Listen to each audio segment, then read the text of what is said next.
Issue 244. Endangered Species 1, the proper version. My hands were cramping. I checked to see if there would be a new issue up just to make me type even more. And finally it's here! The moon turned blue! We start out in the capital district in Albion, where Sonic's lying on the ground, which worries Amy, who's in front of Metal Knuckles. She tells Sonic to not try to get up, and she plans to protect him. And Tails wants to airlift him to safety.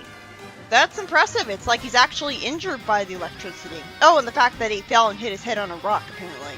So there's legitimate consequences. I wonder how long this will last, though, because he needs to do stuff in the story, right? Tails says that while he could airlift Sonic to safety, they're all sitting ducks out here between the Legion and the defensive grid. Leonda brags about the tide turning against Sonic, and Metal Knuckles reminds her that she needed Eggman's technology, and it was her decision to join the Eggman Empire. Then we see Constable Remington telling someone to gather the wounded and retreat while he'll hold off Leonda. I really miss his old design from the Knuckles comic with the detective suit, because it's hard to recognize him. While Tails airlifts Sonic away, Leonda shocks Remington, and Metal Knuckles kicks Tails in the back. I figured it might not be that easy for him. Amy gets shocked by Leonda, and we cut to a few hours later where it turns out the last of the citizens have been recaptured to be brought to the Grand Master. I love that line from the Legionnaire. You mean Knuckles? I thought his job was sitting on the Master Emerald all day. Great response to the Avatar bullshit. I mean, he's not an avatar of anything, he's not a reincarnation of the previous Guardians. Then a warp ring appears, and Julie, Knuckles, and Saffron come out of it, with Julie holding a gun, or rather a ray gun, as she shoots at someone looking bored. The heroes attack the Legionnaires, and Knuckles is told what's been going on. There's a nice moment because Saffron is worried about Knuckles losing his home since she lost her own home. Someone who, oh, I guess that is Komiko. Why isn't she purple? Wasn't that her color, which made her more distinct from Knuckles and looked better? I'm so relieved to see her again, and in a good condition, where she's safe. Knuckles tells some echidnas that the ones who can fight can grab a weapon and follow him and Remington's girlfriend, while the rest of the echidnas can barricade themselves in the buildings. After Knuckles snaps at someone for the Avatar bullshit, Julie suggests coming up with a plan, since she's smarter than him. Sonic finally wakes up next to his friends who are all in chains. This is a good justification for Knuckles and his friends having to save the day instead of them. Leonda taunts Sonic and says that they have implants to take care of Defiance, finally confirming that yes, the Legionized people are brainwashed. Or maybe she's just planning to brainwash him in particular.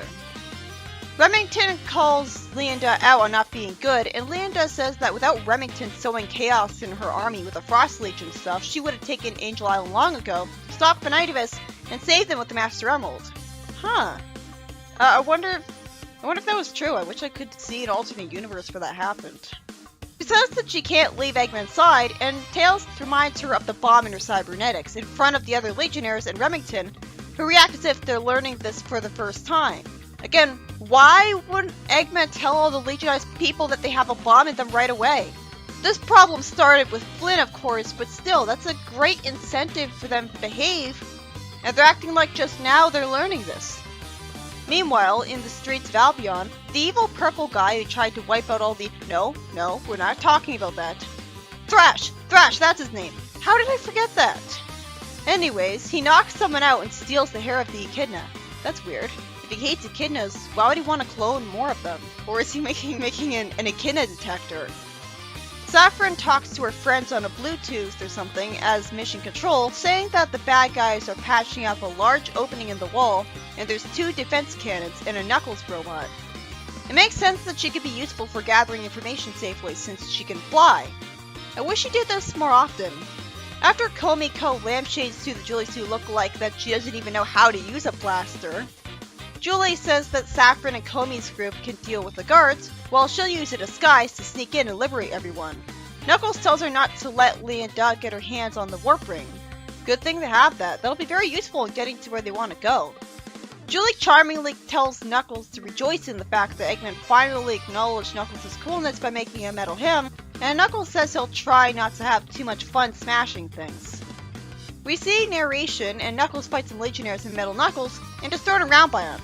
After a Legionnaire says he could beat them with one hand behind his back, he's interrupted and saved by Crystalline, the girl who was worshipping Knuckles earlier.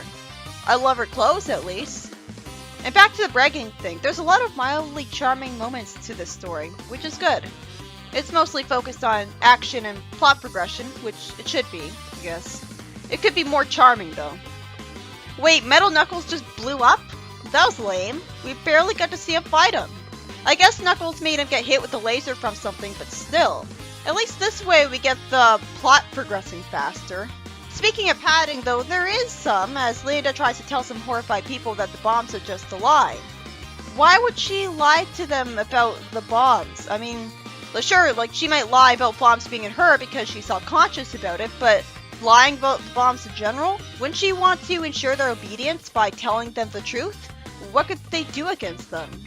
The Legionization devices have been hooked up, so she tells someone to activate them. Remington accuses Leonda of signing their death warrants, even though there's really no guarantee they will die, and they probably won't if they all have brainwashing implants. Leonda is called out on some more for selling out to Eggman, and she gets glared at because Remington points out that all of the citizens here have lost a loved one, and cybernetics can't compare to that. Then someone in a cloak shoots a metal thing that I'm guessing is the Legionizer, and Julie taunts her, calling her sis. And Sonic spin dashes around, thanking Julie for the timely rescue. Wait, what? How can he spin dash? I guess someone undid his chains off screen. I still see some on his wrists. She hits Sonic with some electricity, making him vulnerable again, and Julie tells him to free his team so they can get out of here. She gets shocked by Leonda, and Knuckles attacks Leonda, and Remington points a ray gun at her, telling her to stay down. Sonic asks if Metal Knuckles is still around, and Tails says he could summon Teapup and have him scout a safe path for everyone. Makes sense that a flying robot dog could do that from the air safely, so again, brilliant use of an underused character. Julie says that Knuckles and Saffron stopped Metal Knuckles and they're securing the courtyard now, and she brought something to make an easy escape. However, because of nonsense, Julie's warp ring doesn't work, and the character's eyes look really weird to match the nonsense. This is about as silly as the empty warp ring of Thrash. I get a need to increase the tension, but come on. At least now there's a problem. I was kind of getting bored by the consistently perfect writing. Sonic says he'll help Knuckles clean up, and they'll improvise, and he tells him they need to get everyone to the docks. So did the Legionnaires all get shocked? Wait, weren't they immune to their own defensive grid? Or did Knuckles shoot lightning, like the Thunder Arrows from SA2? That's the problem with action scenes that are in still images. It's hard to tell what's going on. Anyway, Sonic and Knuckles say they're cool, forgiving each other really easily for Knuckles betraying him and Sally, refusing to give him a warp ring earlier. I guess that helps avoid drama, but that's not too realistic for someone who's in love with Sally, would do anything to get her back. Anyways, suddenly the two of them are threatened by someone in dark black armor saying that the end of Echidna civilization has arrived. I figured out he was Thrash after a while because of the devil dogs nearby, but it took a while because it was dark lighting. This was about as perfect as I expected. It's kind of weird seeing such consistently good quality after the Mecha Sally arc. It wasn't absolutely amazing. I didn't have a huge smile on my face the whole time or anything. But compared to what this is replacing, it sort of was amazing. It had a lot of action, with the heroes having fights that are pretty short to, I guess, save on the padding. There was a good excuse for giving Knux the spotlight because Sonic and friends were captured, with Sonic's capture being justified because he was knocked out from hitting his head on a rock, and Tails was kicked in the back, flying him away. Saffron was made good use of because she did some flying to tell her friends what the Legion's defenses were from a safe distance, and she was worried about Knuckles losing his home, showing consequences. And the story ends with, surprisingly, Thrash still carrying out his plan against the Echidnas, but hopefully it's a foregone conclusion that he'll lose this time around, and I love being able to say that. I was pretty surprised he even was in this story, but I guess I shouldn't have been. The heroes escaped Linda's clutches rather easily in one issue, especially thanks to Julie being cunning enough to have a disguise and a ray gun. That's how you make a character with no real special powers useful. Why can't Sally have a ray gun?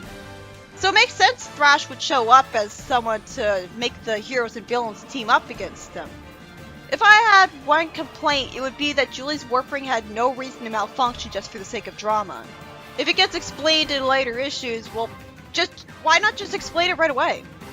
But I understand the meta reason of we need to keep the heroes here to fight Thrash, but honestly, was it even necessary? They morally had to stay there anyways to defend Albion from him.